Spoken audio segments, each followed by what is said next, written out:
Welcome back to another session with Caribbean and Latin American news now. Thank you so much for joining. And our breaking story today is Kamla sides with the US as Maduro cuts Trinidad gas deal. That is a breaking news, a breaking story that is very important for us to interact with and to discuss and to analyze. Trinidad and Tobago Minister Kamla Persad-Bissessar aligns with the United States amid growing tensions in the region. Venezuela's Nicolás Maduro slashes gas agreements with Trinidad, sparking concerns about energy security and U.S. influence in the Caribbean. What does this mean for Trinidad, Venezuela, and the region? Dive into the details as we unpack the political and economic fallout of this unfolding crisis. Kamla Perssad's stance and U.S. alignment, Maduro's decision to cut gas deals, potential impacts on Trinidad and Tobago's energy supply, and regional geopolitical implications for the Caribbean. Don't miss the breaking coverage. Like, share, and subscribe for more updates on Caribbean and Latin American channel. Now we are on the road to 5,000 subscribers. Get me there by next week, and let's move on the road to 10,000 subscribers, right? Try and subscribe. Very important that you do that so that we can sustain this channel and we can render incisive, biting commentaries on a daily basis. Now, let's look at Kamla Persad-Bissessar's stance and U.S. alignment. Now, Kamla is suggesting that she is not going to be blackmailed by Venezuela's cutting of this gas deal. And she's suggesting that neither is she going to bow to CARICOM. She's suggesting that CARICOM is siding with Venezuela, and she does not know why, because she is siding with the United States because she wants to eradicate drug trafficking and transnational crimes. That is what Kamla Persad-Bissessar is suggesting. And that is something very, very important, and it will have a lot of implications for members of CARICOM, for the CARICOM countries. Very important that we understand this very important matter. And there was a news here from the Trinidad Guardian says that Venezuela accuses TNT of provoking war with the US. That is what this article was suggesting.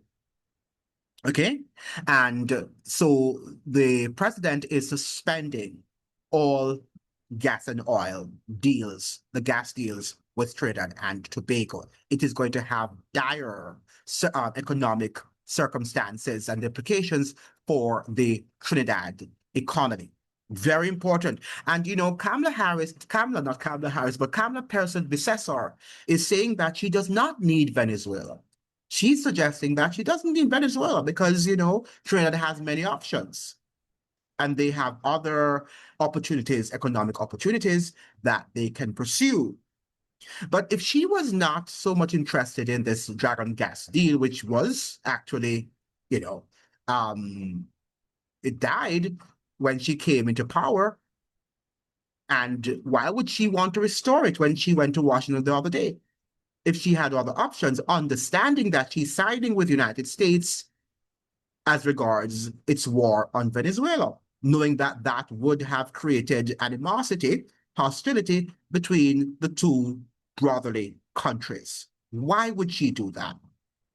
That's some of the questions that we have to ask ourselves.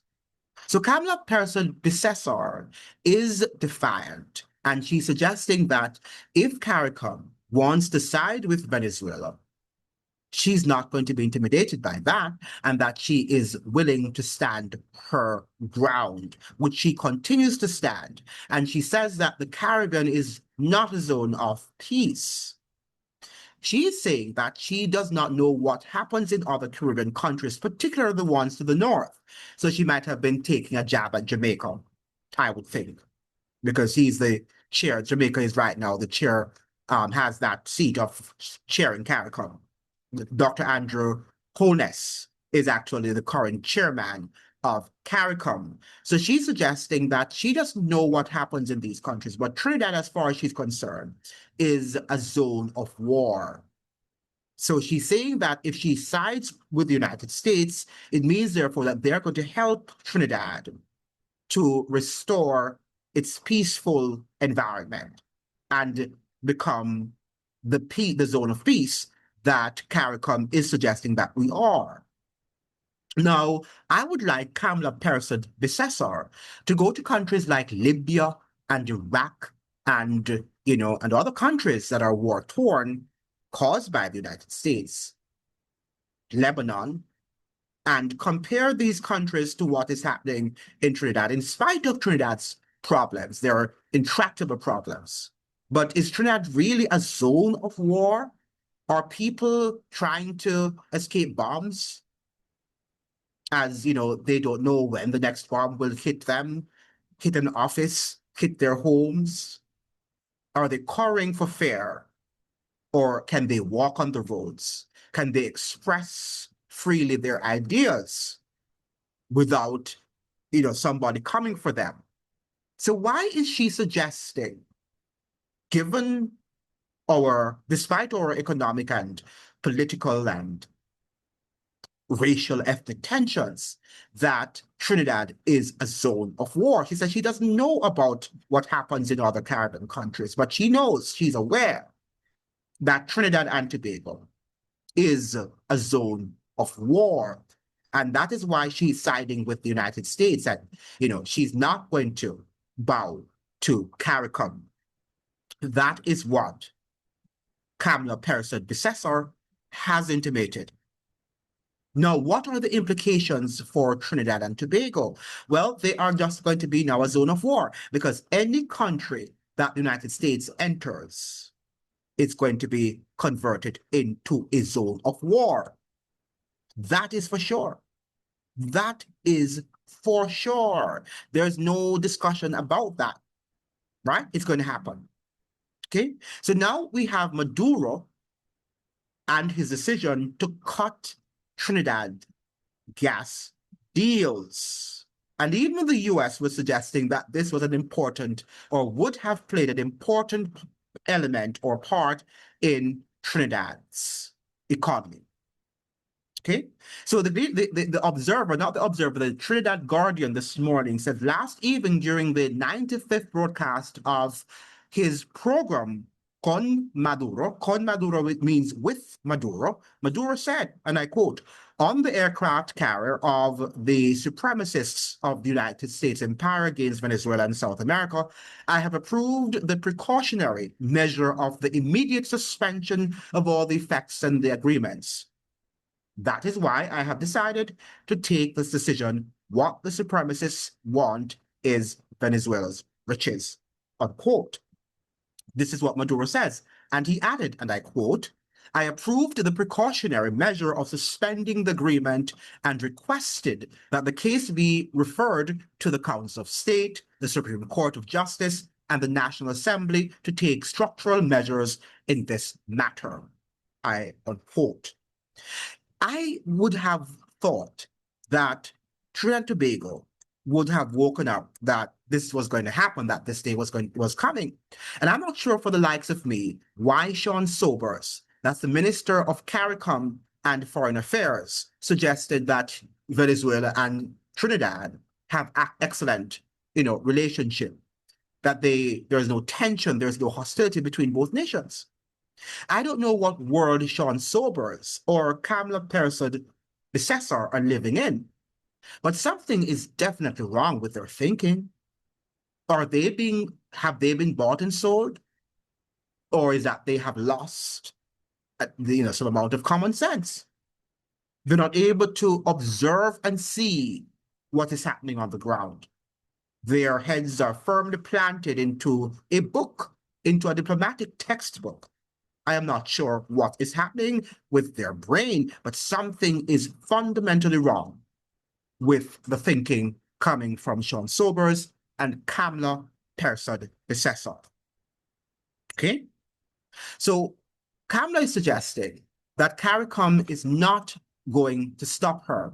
It's not going to be interfere in her relationship with the United States, as she understands that criminal elements have taken over her country, and under her leadership, she is going to work with the United States to ensure that those criminal networks, the transnational criminal networks are dismantled, right? And that her country return to a zone of peace, right? This is what she says. It is very clear that some of our CARICOM partners have taken a different view by talking about the zone of peace. But there is no zone of peace in Trinidad and Tobago. Maybe there is a zone of peace in some of those other CARICOM neighbors because they are further north. We are the closest here to the mainland, and of course, we are being hit, really seriously hit with drug trafficking, gangs, cartels, human trafficking, and gun running. That is not happening in their countries because they are not having 600 murders in a year. I wonder what country she's talking about. Because many of the CARICOM countries are experiencing criminal problems, right? Now, the TNT government recently reserved its position on the CARICOM statement reaffirming the Caribbean as a zone of peace, a move that set it apart from other member states, all of whom supported the reaffirmation. Okay? So they are suggesting that the rule of law should govern and should be able to have dialogue in resolving our conflicts. But Kamla is suggesting that no, we have to have war. If we want peace, we have to wage war. And the wars have to be waged on the gangs, on the human traffickers, on the drug traffickers. That is what she's suggesting. But if we take a look at what is happening in Haiti, and the United States has been there for donkey's years, why are they having problems with gangs if the United States has invaded how many times? Why haven't they not been able to have dismantled the gangs? In fact, the more the United States meddles in Haitian affair, it's the more gangs, because Haiti never had a problem with gangs until the United States showed up. Haiti never had a problem with gangs. And these are the dots that we need to connect, and I'm trying to connect here on this program, so that we can begin to think and to see that this utter nonsense. It is for playing to the gallery. And the United States doesn't have any respect for people of color, in the first place. So she's just another person of color to be used and then to be spat out of their mouths. Absolutely no respect. Okay? Much less, they're going to say she speaks with an accent, right? That's what they say. She's from the islands. And they have no regards for those of us who are from the islands. They think that our minds are to be played with and that we do not have the requisite intelligence comparable to that of a person from a so-called first world country.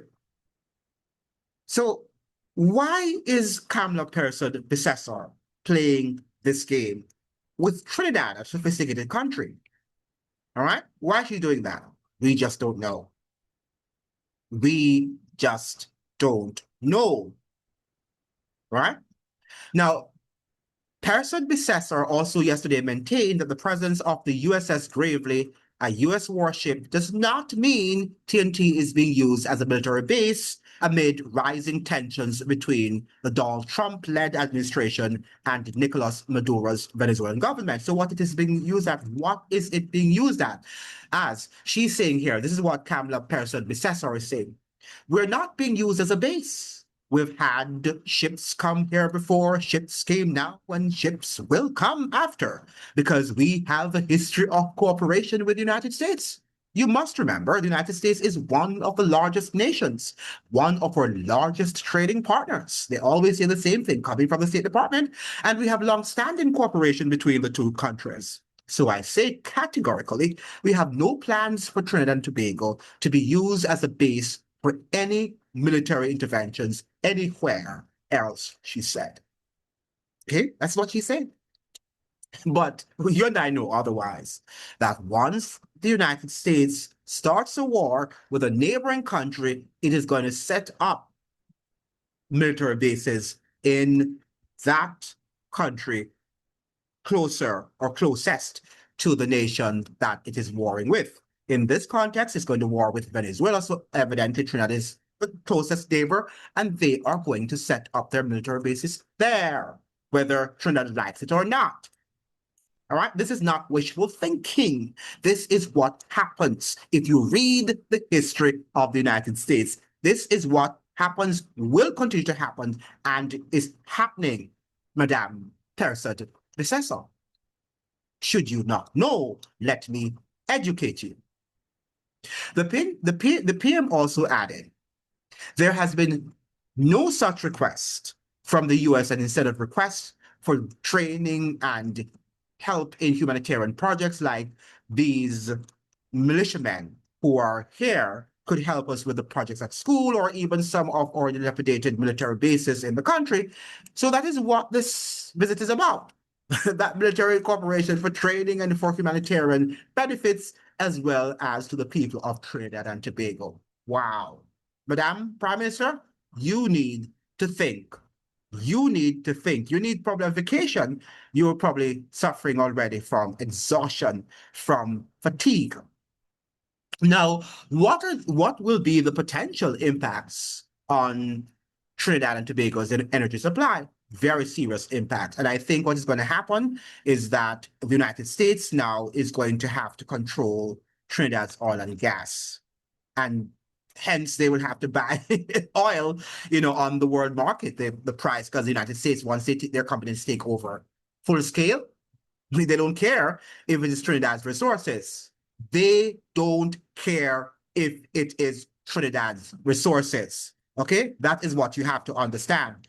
Now, the regional geopolitical implications for the Caribbean, what we're seeing now is a division of CARICOM.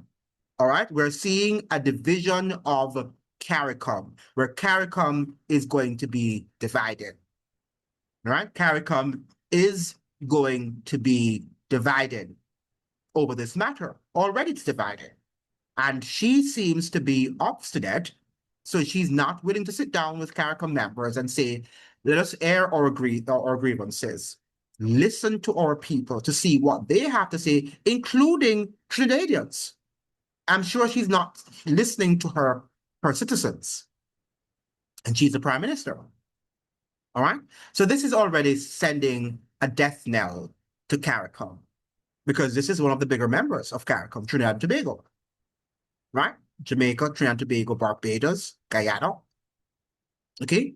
And once she's taking, and already Guyana, even though it's playing the game, it's on Trinidad's side. So we can say bye-bye to CARICOM, because two of our largest CARICOM partners or CARICOM members are siding with the United States. And the United States is not on the side of CARICOM. So we can say goodbye to CARICOM.